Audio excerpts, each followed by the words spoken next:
She snapped, "Stop centering yourself. Men don't get to be victims." I replied, "Got it," started packing a bag, and tried to stay civil. Then she posted about male fragility minutes after our talk, and tagged, "I'm 25M and I honestly don't know if I'm being too sensitive or if this is actually a problem. My girlfriend Nadia, 24F, and I have been together for a little over 2 years, and she's always been passionate about social justice and women's rights, which I respect and support. But lately her rants about men are becoming so constant and intense that I'm starting to feel like shit about myself just for existing. Nadia is really active online, always posting about feminism and activism, which is great. She's smart, she cares about important issues, and she's not afraid to speak up. But in the past few months, her posts and our conversations have gotten really dark when it comes to men in general. Like, she'll go off about how men are inherently selfish, how men are incapable of truly loving women, and how women are the only group expected to love their natural predators. That last one really gets to me because, what am I supposed to do with that? She's essentially saying that I'm a predator by nature, just because I was born male. When I try to ask her about it, like, are you talking about all men, or just certain types of men? She gets really defensive and says I'm being defensive, and that I'm part of the problem for questioning her. She says I should just listen and support her instead of trying to make it about my feelings. The thing that really messes with my head is that she always ends these conversations with, "Not you, you're different." Like, she'll spend 20 minutes explaining why men are basically trash, and then when she sees I'm upset, she's like, "Oh, but not you, babe. You're one of the good ones." But that doesn't make me feel better. It makes me feel like I have to constantly prove that I'm not like other men to deserve basic respect from my girlfriend. Like I'm guilty by association with my own gender until proven otherwise. I've started second-guessing everything I do. When I want to watch sports with my friends, I wonder if that makes me a typical toxic male. When I don't want to discuss her posts about men for the 100th time, I wonder if I'm being dismissive and proving her point. When I have any kind of sexual thought, I feel disgusting because she talks about male sexuality like it's inherently predatory. The worst part was last week. She posted an Instagram story about how straight women prove sexual orientation isn't a choice, because no woman would willingly choose to be attracted to their oppressors. Then she tagged me in a comment saying, "Don't get butthurt about this one," with a laughing emoji. I felt so humiliated. Like she's literally calling my entire gender oppressors and then making fun of me for feeling hurt about it. How am I supposed to be okay with my girlfriend thinking of me as her oppressor? How is that a healthy foundation for a relationship? I tried to talk to her about it that night, and she said I was making her activism about me, and that I need to sit with the discomfort, instead of asking her to tone it down. She said if I really cared about women's issues, I wouldn't be worried about my feelings getting hurt. But here's the thing, I do care about women's issues. I vote for politicians who support reproductive rights. I call out my male friends when they say sexist shit. I try to be aware of my privilege, but apparently none of that matters because I'm still just a man, and men are trash. I'm starting to feel like I hate being male. Not like I want to transition or anything, but like I wish I could stop being associated with this group that my girlfriend sees as fundamentally awful. I catch myself apologizing for things I haven't even done, just because other men have done them. My best friend Evan says this isn't normal and that Nadia is basically using me as an emotional punching bag for her anger at men in general. He thinks she's taking out her frustration with sexism on me instead of dealing with it in a healthy way. But I don't know. Maybe I am being too sensitive. Maybe this is just what being a good ally looks like, accepting that women have every right to be angry at men, even if it hurts. I love Nadia, and I believe in the causes she fights for. But I feel like I'm slowly disappearing in this relationship. Like I'm not allowed to be a whole person with feelings because those feelings might get in the way of her activism. Is it wrong for me to want my girlfriend to not constantly talk about how terrible men are? Am I asking her to silence herself to protect my ego? Or is there a way to support women without feeling like I have to hate myself for being born male? I just feel so lost and confused. Any advice would be appreciated. Update 1. After reading everything, I decided to talk to my friend Evan about the situation. We met up for coffee yesterday and I showed him some of Nadia's recent posts and told him about our conversations. Evan didn't sugarcoat it. "Dude, your boundaries are being completely trampled on," he said. She's using you as an emotional punching bag. You're not her therapist, and you're definitely not responsible for absorbing all her anger about men just because you happen to be one. He pointed out something I hadn't really noticed, that Nadia seems to get energy from these rants. Like she enjoys watching me squirm when she goes off about how terrible men are. She knows exactly how it affects you, Evan said, and she keeps doing it anyway. That's not activism, that's just cruel. When I got home last night, Nadia was on her laptop working on some post about male privilege. I sat down next to her and said we needed to have a serious conversation. I need you to listen to me for a minute, I said. I support feminism, I support your activism, but when you say things like men are predators by nature, I can't just pretend that doesn't include me. She immediately got that look on her face. You know, that exasperated expression like I was being ridiculous. Liam, we've talked about this. You're making everything about you. This is about systemic oppression. No, I said. This is about you calling my entire gender predators and then expecting me to smile and nod. I can't separate myself from men just because it's convenient for our relationship. That's when she really went off. She said I was centering myself in conversations about women's oppression, that I was asking her to tone down her truth to make men more comfortable, and that I needed to sit with the discomfort instead of asking her to change. I tried to explain that I wasn't asking her to stop caring about women's issues, just to maybe not use language that dehumanizes half the population. I suggested some boundaries. Don't refer to men as predators by nature, or other essentialist language that treats gender as destiny. Talk about specific behaviors or specific groups of men instead of making sweeping statements about all men. Stop using the not you, you're different thing because it doesn't actually make the original statement less hurtful. Nadia just stared at me like I'd asked her to stop breathing. So you want me to soften my language to make men feel better about themselves? She said. Classic. This is exactly what I'm talking about. Men can't handle women telling the truth about male violence and oppression. I'm not asking you to lie or soften anything, I said. I'm asking you to be accurate. Not all men are violent. Not all men are predators. You know this, but you keep using language that says otherwise. She laughed, but not in a good way. Do you hear yourself right now? Not all men. You're literally doing the thing that women make fun of men for doing. I tried to stay calm, but I was getting frustrated. When you say men are trash, and I'm sitting right there as your boyfriend, what am I supposed to think? That you're dating someone you think is trash? That you've made an exception for me? That I'm not really a man?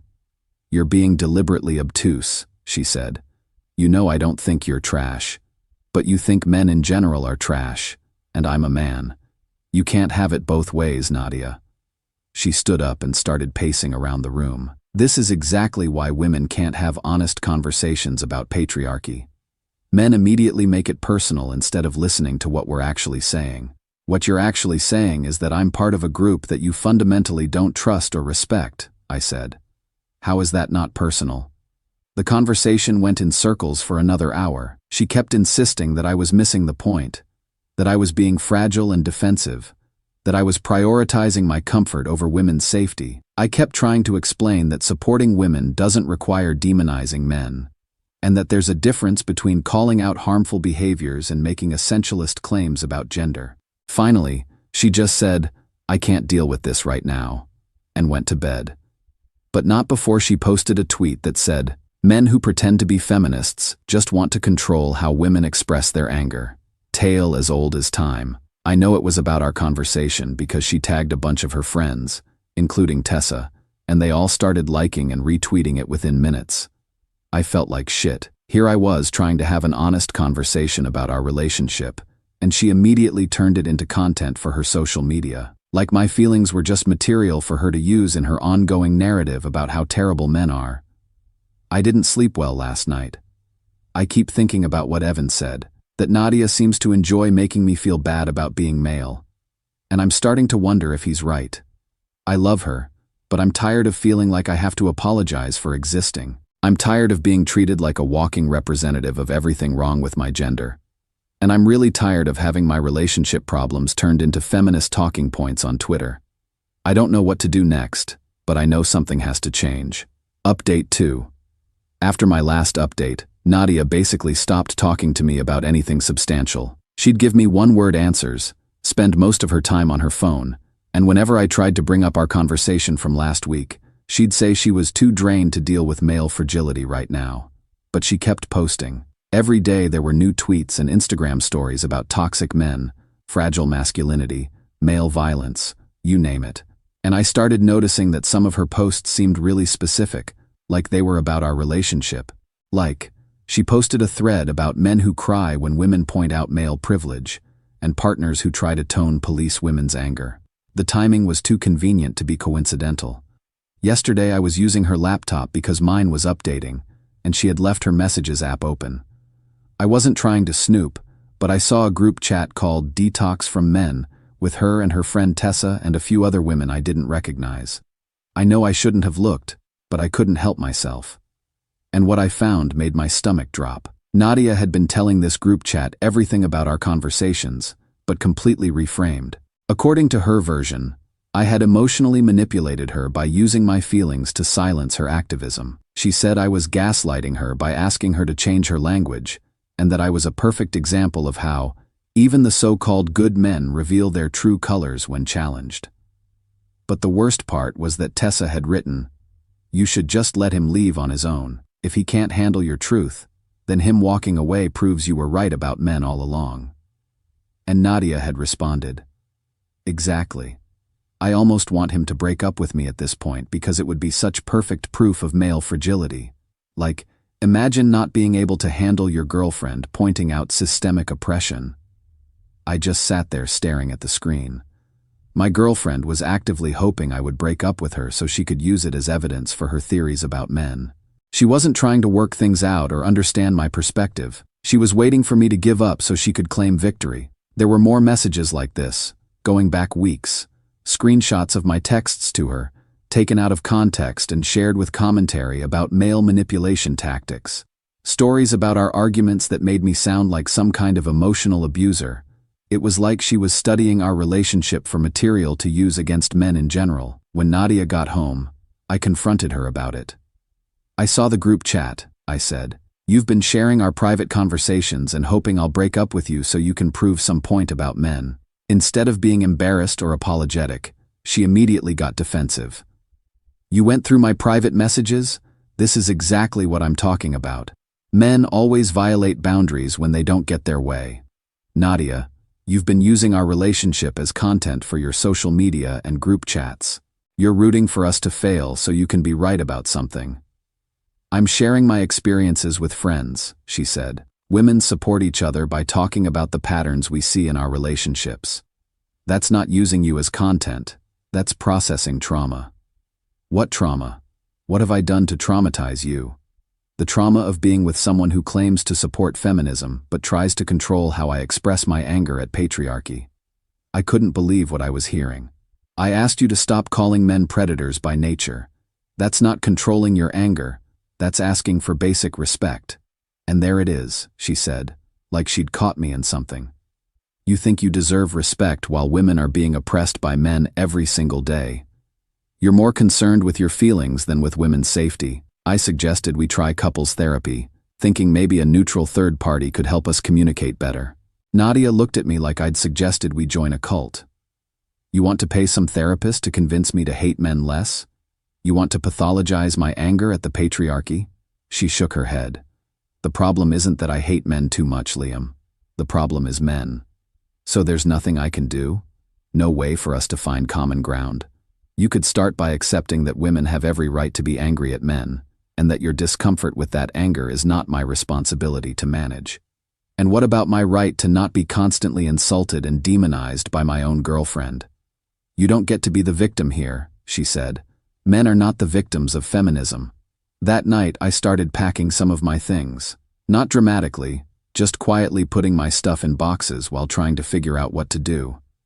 I still love Nadia, but I can't keep living like this. I can't be with someone who's actively rooting for our relationship to fail so she can use it as ammunition in some ideological war I never signed up for. The crazy part is that I still believe in everything she claims to be fighting for.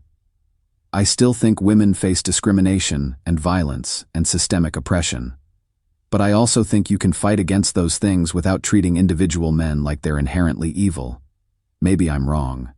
Maybe this is just what dating a feminist activist looks like, and I'm too fragile to handle it. But I don't think asking your partner to see you as a human being instead of a representative of everything wrong with your demographic is too much to ask.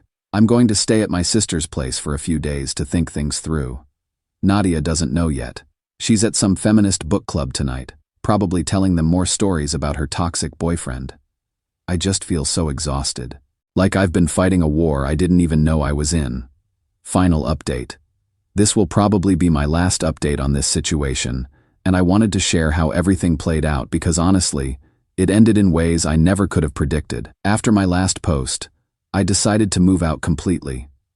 My sister Claire was amazing about letting me crash at her place while I figured things out. She also offered to be there when I went back to get the rest of my stuff, which turned out to be really important. I texted Nadia a simple message. I'm coming to get my things on Saturday afternoon.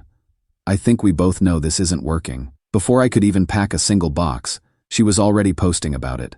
Long Instagram post about how her relationship had ended because her ex-boyfriend couldn't handle dating a woman who spoke truth to power.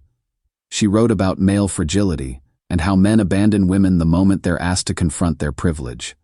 She painted this whole picture of me as someone who had emotionally manipulated her into silence and then left when she refused to be controlled. Made it sound like I was some kind of controlling abuser who couldn't stand being with a strong, independent woman.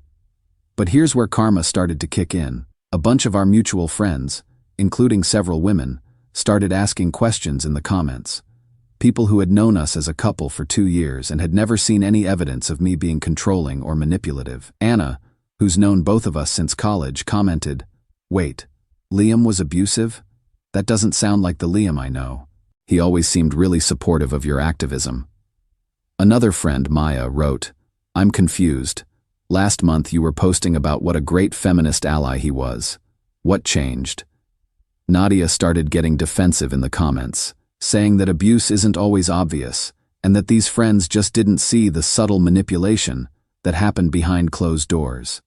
But people kept pushing back, asking for specifics about what I had actually done.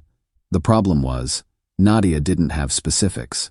She couldn't point to any actual abusive behavior because asking your girlfriend to stop calling your entire gender predators isn't abuse. So she kept falling back on buzzwords about tone policing and male fragility without being able to explain what I had actually done wrong. But the real karma came when Nadia brought this same energy to other areas of her life. She was part of this feminist activist group at her university, and apparently she'd been getting more and more extreme in their meetings. Last week, during a discussion about allyship, she went off about how men are natural predators and how women who defend men are suffering from internalized misogyny. One of the older women in the group, Dr. Martinez, who's like a mentor to a lot of the younger activists, called her out directly. "Nadia," she said, "the language you're using is essentialist and dehumanizing. You're treating gender like biological destiny, which is exactly the kind of thinking feminism is supposed to challenge." Nadia apparently tried to argue back, saying that Dr. Martinez was centering men's feelings over women's safety. But Dr. Martinez wasn't having it. "I've been fighting for women's rights since before you were born," she said, "and I can tell you that alienating potential allies with extremist rhetoric is not how we create change.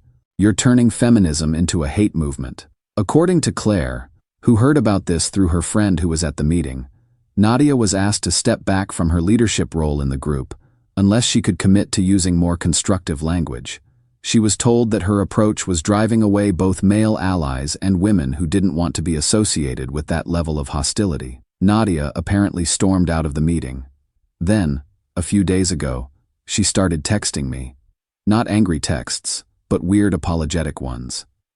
"I've been thinking about what you said," one message read. "Maybe I was too harsh sometimes. You're a good person, Liam. I was just angry about other guys, not you." Another one. "I miss you. I know you're not like other men. Can we try again?" I showed the texts to Claire and Evan, and they both had the same reaction. She's realizing that her extremist bullshit has consequences in real life. Claire was especially blunt about it. She drove away a good boyfriend. She's losing credibility in her activist community. And now she wants to backtrack because her ideology isn't working out for her personally. I thought about how to respond for a long time. Part of me still cared about Nadia and wanted to help her understand what had gone wrong. But I also knew that getting back together would just enable her to keep treating me like a representative of my gender instead of an individual person. Finally, I sent her one text back. If you have to make me not really a man in order to love me, then you never actually loved me. You loved the idea of having a male ally who would absorb all your anger at men without complaining. That's not a relationship, that's just using someone. She didn't respond to that. I've been doing therapy on my own to work through some of the damage this relationship did to my self-esteem. It's been helpful to talk to someone about how to maintain boundaries and recognize when someone is using ideology to justify treating you badly. My therapist made a really good point.